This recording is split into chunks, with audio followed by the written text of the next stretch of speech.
Mabuti na padalaw ka. Sa totoo lang, hindi ko rin alam kung bakit nandito ako ngayon. May problema ba? Doon tayo sa loob mag-usap. Liga, pumasok muna. Liga, anak.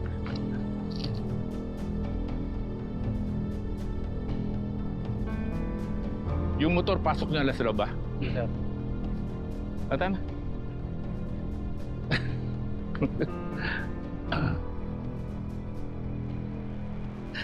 Anak, liga. Pasok ka.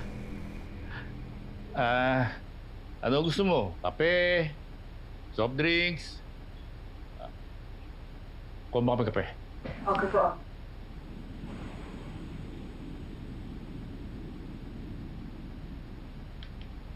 Nasuspindi ako eh. Ha?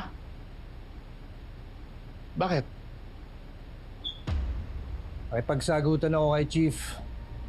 Dahil sa'yo. Ikaw ang tinuturo nilang mastermind sa pagkamatay ni Daga, pagkidnap kay Faye Guerrero, pati sa San Isidro Bank Robbery. Ako rin ang pumatay kay Ninoy at kay John Lennon. Seryoso ako. Pinagtanggol ko kayo sa mga katrabaho ko. Kaya gusto kong malaman kung totoo lahat ng mga sinabi niyo nung nag-uusap tayo. Oh, Tonyo, may problema ba? Siguraduhin mo lang na totoo ang lahat ng isasagot mo sa mga tanong ko. Kung hindi, magkakasubukan tayo. Tungkol ba to kay Daga? Alam mo, anak, sinisira lang nila ang pangalan ko. Hindi tungkol sa kanya. Tungkol sa nakawan sa museum at sa San Isidro Bank Robbery. May kinalaman ka ba doon? Ipapuputol ko daliri ko pag na-discover mo na may kinalaman ako doon.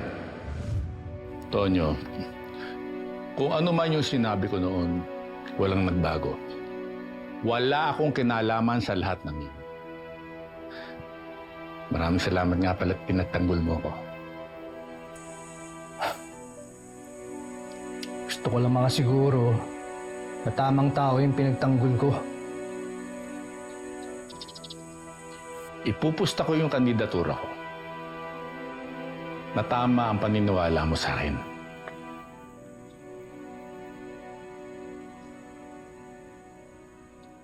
Alam kong di tayo close, ha?